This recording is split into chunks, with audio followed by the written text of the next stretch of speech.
Hello, नमस्कार, राम राम। आप सब अच्छे होंगे इसी उम्मीद के साथ आज हम एक राजस्थान पॉलिटी का जो महत्वपूर्ण पार्ट है, हमने 2 वीडियो इससे पहले अपलोड किए हैं राजस्थान पॉलिटी से संबंधित। एक तो राज्यपाल से जुड़े हुए और एक मुख्यमंत्री से जुड़े हुए।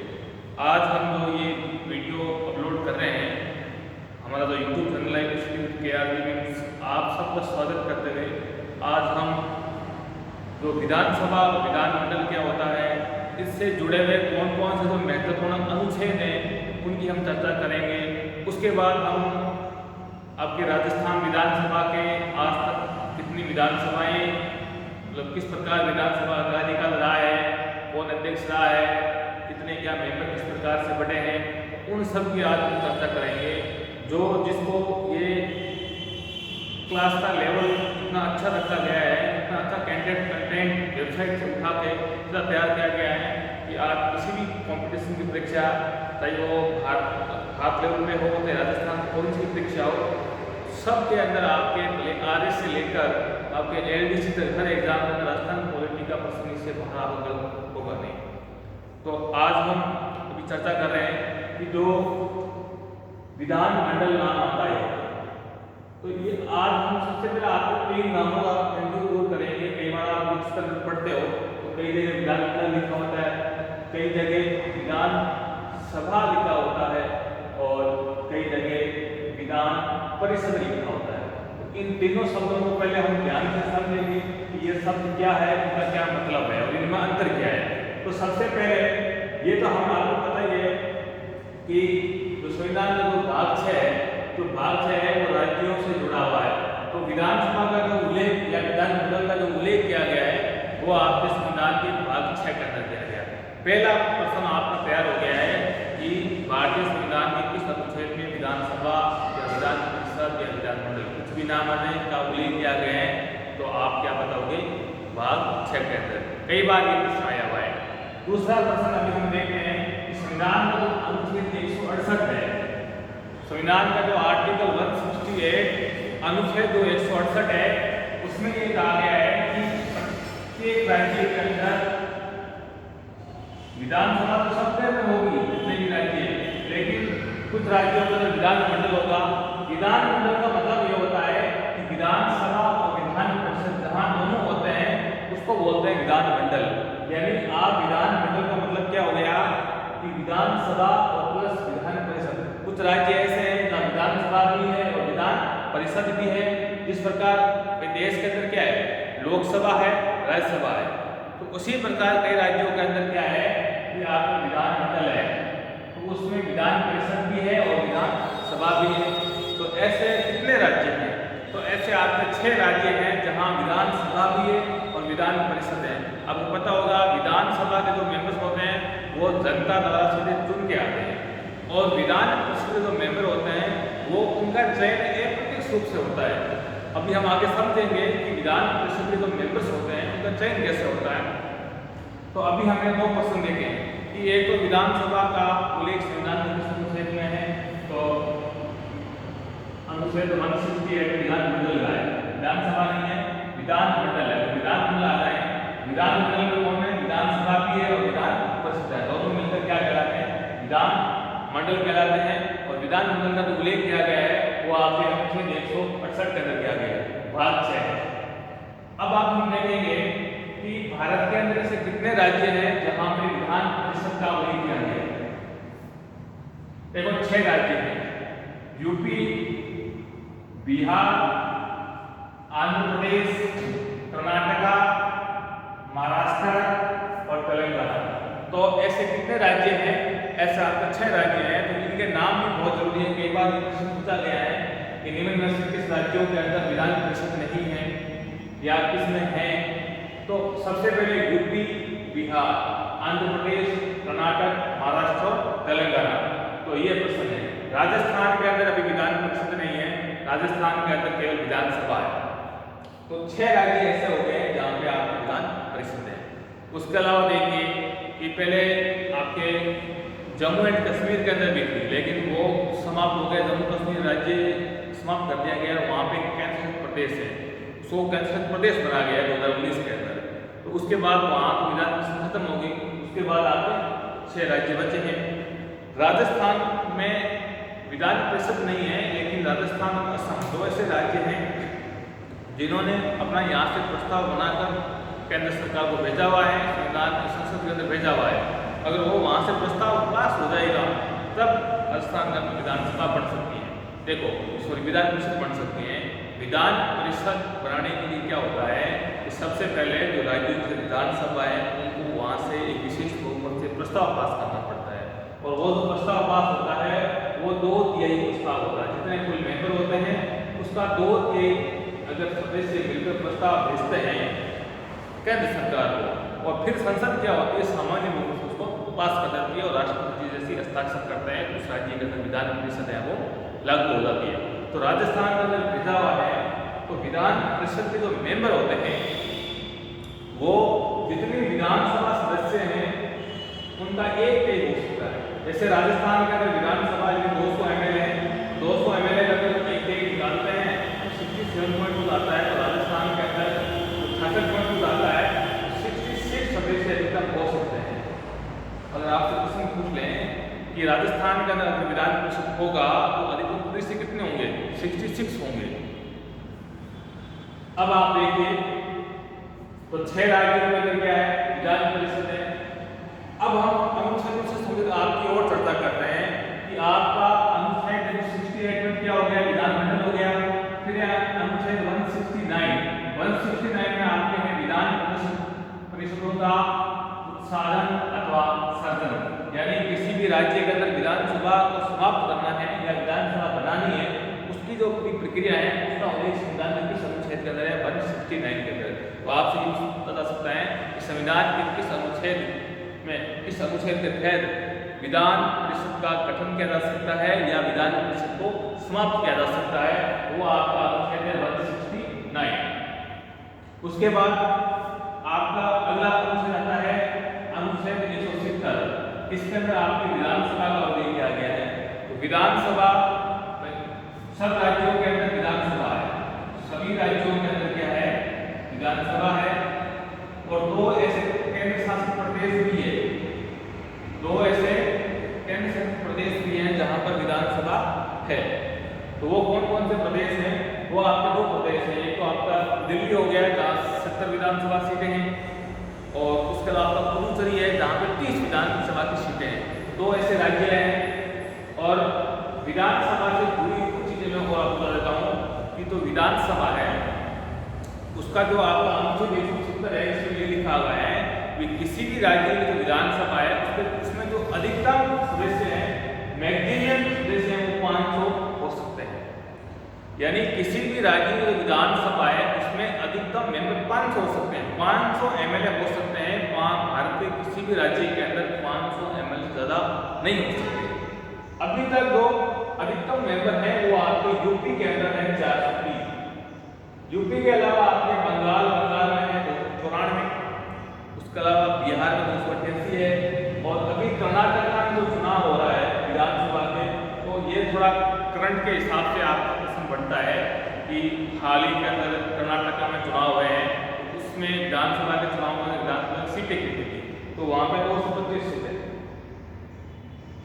कर्नाटक में 225 सीटें। इसके अलावा हम राजस्थान के हैं, राजस्थान के एग्जाम देते हैं, उसके परिप्रेक्ष्य में देखा जाए तो राजस्थान के अंदर पूछा जाए तो राजस्थान के अंदर जो विधानसभा सदस्य हैं यानी MLA हैं वो 200 है, वो तो सबको पता ही है। और अधिकतम कितने हो सकते हैं 500, और कम से कम कितने हो सकते हैं 7। ये प्रश्न कई बार पूछा गया है कि किसी भी राज्य की विधानसभा में मिनिमम सदस्य कितने हो सकते हैं 60, लेकिन कुछ अपवाद है, छोटे राज्य हैं जिनकी जनसंख्या कम है तो वहाँ पे इतने MLA की जरूरत है नहीं, तो वहाँ पे संविधान में ये बातें की गई हैं कि कुछ ऐसे राज्य होंगे जिनके अंदर 60 से कम हो सकते हैं, उसको अपन अपवाद मान सकते हैं। तो वो कम कौन से, सबसे कम देखिए आपके पांडिचेरी 30 है, मैंने पहले कहा था ये केंद्र शासित प्रदेश है, सिक्किम के अंदर 32 है, मिजोरम 40 है, और गोवा 40 है। गोवा का कितने हैं 40, पांडिचेरी 30, मिजोरम 40, सिक्किम 30। तो ये आपके 4 ऐसे राज्य हैं जिनमें 60 से कम है। बाकी जैसे नागालैंड है, आपके वहाँ 60 है, छोटे और भी राज्य उनमें 60 है, लेकिन 60 से कम किसी में नहीं, केवल 4 को छोड़ के। सिक्किम 32, गोवा 40, मिजोरम 40, पांडिचेरी 30। अब देखिए विधानसभा जो होती है, अब विधानसभा के हम आगे जब राजस्थान की विधानसभा पढ़ेंगे तो आपको बताएंगे कि विधानसभा के अध्यक्षों की भी चर्चा करेंगे, भाई उससे संबंधित जो अनुच्छेद जुड़े हैं उनकी भी चर्चा करेंगे, एमएलए होते हैं कुछ विशेषाधिकार भी होते हैं उनकी हम भी चर्चा करेंगे। तो आपके ये हो गया विधानसभा वाला अनुच्छेद। उसके बाद में देखिए जो आपका अनुच्छेद 171 है, अनुच्छेद 171, इसके अंदर आपको उल्लेख किया गया है विधान परिषद का। अब देखिए विधान परिषद का है, उसके अंदर क्या है, सबसे पहला प्रश्न ये है कि विधान परिषद के जो अधिकतम सदस्य कितने हो सकते हैं। तो अधिकतम सदस्य क्या होता है कि जो विधानसभा सीटें हैं उनका एक मेंबर हो सकते हैं। जैसे 403 है, 403 का अगर एक निकालें तो कितना आएगा आपके, एक से कुछ आएगा। बाकी आपके यूपी के अंदर 100 सीटें हैं, सबसे अधिक यूपी के अंदर है, विधान परिषद के अंदर सीटें हैं वो आपके 100 है। बाकी राज्यों में अलग अलग है। और राजस्थान में अगर विधान परिषद का गठन होता है तो आपके 66 आपके गठन हो सकते हैं। वैसे देखा जाए तो क्या है कि विधान परिषद एक तरह से बैकडोर एंट्री है। बड़े जो नेता होते हैं कई बार जो चुनाव हार जाते हैं, तो चुनाव हार जाते हैं तो उनको क्या है कि जैसे मान लो कोई बड़ा आदमी है या उसको मंत्री बनना है या मुख्यमंत्री पद का दावेदार है, चुनाव हार जाता है और वो सीएम कैंडिडेट है, उसको क्या है बैकडोर एंट्री है। भाई क्या होता है विधान परिषद का चुनाव होता है वो तो नेता लोग ही करते हैं, भाई एक सदस्य होते हैं उनका मनोनयन है या उनका निर्वाचन है वो आपके एमएलए लोग करते हैं, कुछ का निर्वाचन होते हैं वो नगर पालिकाओं में लोग करते हैं, कुछ का निर्वाचन है वो स्नातक के शिक्षक करते हैं, कुछ है स्नातक के बच्चे करते हैं, कुछ राज्यपाल मनोनीत करता है। अब राज्यपाल मनोनीत करेगा तो वो मंत्री परिषद की सलाह से करेगा। तो एक तरह से बैकडोर एंट्री है। बड़ा नेता अगर चुनाव हार जाता है या बिना चुनाव लड़े भी, जैसे आपके योगी आदित्यनाथ एक बार मुख्यमंत्री बने थे, पहली बार जब योगी के मुख्यमंत्री बने थे तो यूपी के किसी भी सीट से चुनाव नहीं लड़े थे, उस समय वो एमपी थे, सांसद थे, लेकिन उनको मुख्यमंत्री बना दिया। मुख्यमंत्री बनाने के बाद आराम से उनको क्या है कि विधानमंडल बिना चुनाव लड़े हुए विधानमंडल क्या हो गई, मनोनीत हो गई राज्यपाल से कोई भी सीट खाली करके। इसके अलावा जैसे बंगाल में क्या हुआ था, पश्चिम बंगाल में विधान परिषद नहीं थी और वहाँ पे ममता बनर्जी चुनाव हार गई थी, वो सीएम कैंडिडेट थी, पार्टी के लीडर है, सीएम उसको बनना था, चुनाव हार गई सीएम कैंडिडेट, चुनाव हार गए तो कुछ लोगों ने कहा कौन बनेगा। लेकिन देखो हर जगह क्या होती है, संविधान के अंदर ऐसे ऐसे प्रावधान किए गए हैं। मैं तो इस संविधान बनाने वाले सोच को सलाम करता हूँ कि उन लोगों की कितनी मतलब दूरदृष्टि थी। मतलब 50 साल पहले जो कानून बनाए थे वो कानून आज तक ऐसे ऐसे चलते आ रहे हैं और उनको पता था कि ऐसे कानून की आगे जाके जरूरत पड़ेगी। तो ममता बनर्जी थी तो सीएम बन गई, लेकिन संविधान में इस प्रकार का उल्लेख किया गया है कि कोई भी व्यक्ति अगर मंत्री या कोई भी व्यक्ति चुनाव हार जाता है लेकिन वो 6 महीने तक सीएम रह सकता है, सीएम बन सकता है, 6 महीने में उसको कोई भी सीट खाली करके वो चुनाव लड़ा। तो ममता बनर्जी साहब क्या क्या, ममता बनर्जी ने कोई भी एक सीट किसी अपने एमएलए को इस्तीफा दिलवा दिया, वो सीट खाली होगी, उस सीट से क्या लड़ लिया उन्होंने चुनाव लड़ लिया और वो सीएम बन गए। तो खूब ऐसा होता है ना, विधान परिषद होता है तो वहाँ ये टेंशन रहती नहीं नेताओं को कि हम चुनाव हार जाएंगे, वो बड़ा नेता चुनाव हार जाता है, बड़ा नेता चुनाव लड़ते ही नहीं है। आप देखो संसद में क्या होता है, एमपी के चुनाव में बहुत सारे ऐसे मंत्री है तो चुनाव नहीं लड़े लेकिन वो राज्यसभा से मनोनीत होकर आते हैं और मंत्री बन जाते हैं। आपके रेल मंत्री देख लो, अश्विनी है, रिटायर्ड है, ये आपके रिटायर्ड क्या ये पता नहीं किस कैडर में, कर्नाटक का कैडर में आईएएस थे, वहाँ से इनको लेकर आके रेल मंत्री बना दिया, बैकडोर एंट्री होगी इनकी। तो ऐसे खूब उदाहरण है यहाँ पे। तो अब विधान परिषद का जो मेंबर होगा, सबसे बड़ी बात सब कंफ्यूज करने वाली है कि विधान परिषद के जो मेंबर होते हैं उनका चुनाव कैसे होता है। देखिए विधान परिषद के जो मेंबर होते हैं उनका जो चुनाव होता है वो एक जो मेंबर होंगे उनके 1/3 जो कुल मेंबर होंगे विधान परिषद के, उसके 1/3 मेंबरों का क्या होगा, जो एमएलए होंगे, विधानसभा के सदस्य होंगे, मेंबर होंगे,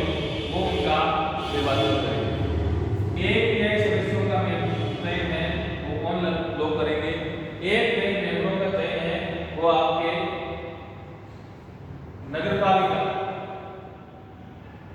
या तो नगरीय निकाय है या तो अलग अलग बोर्ड बने हुए, उन बोर्डों के लोग वो करेंगे। तो आपके एक मेंबरों का चुनाव किसने किया? एक मेंबरों का चुनाव आपके एमएलए ने कर दिया। और इसके अलावा 1/12 जगह दी है। और इसको आप ऐसे करो, इसका अपने का स्क्रीनशॉट ले लो।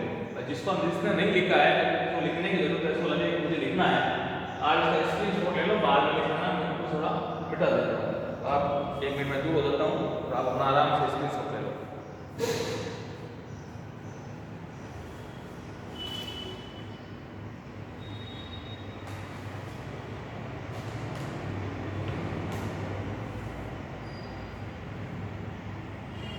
अब देखिए, तो एक के कौन करेगा? एमएलए लोग करेंगे।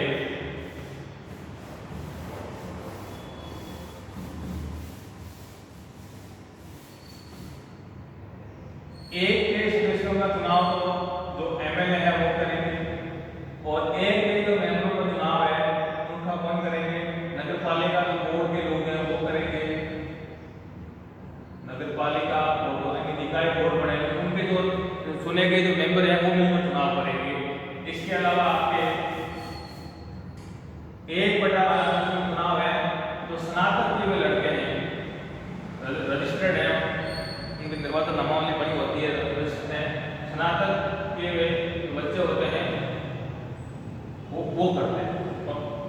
और 1/12 चुनाव कौन करता है? इनका चुनाव करता है जो माध्यमिक शिक्षा बोर्ड होता है। माध्यमिक शिक्षा बोर्ड होता है, उसके जो शिक्षक होते हैं वो शिक्षक इनका चुनाव करते हैं, और कम से कम वो शिक्षक 3 साल पुराने लंबी बुद्धि की होनी चाहिए, और स्नातक भी यही है। इसके अलावा ये इंपॉर्टेंट है, 1/6 चुनाव राज्यपाल मनोनीत करता है। राज्यपाल इनको मनोनीत करता है। तो एक बार ध्यान से देखो, 1/30 सदस्यों का एमएलए विधानसभा के जो मेंबर हैं वो उसका निर्वाचन करते हैं। एक नगर पालिका बोर्ड के जो आदमी उनके करते हैं। 1/12 स्नातक के लड़के करते हैं। 1/12 के जो मनुष्य बोर्ड के शिक्षक हैं वो करते हैं। 1/6 राज्यपाल मनोनीत करता है।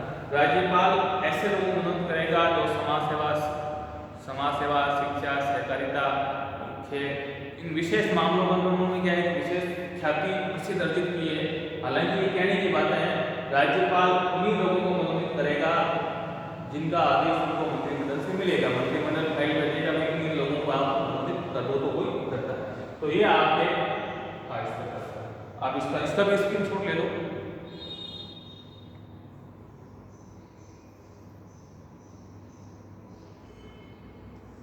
हाँ देखिए,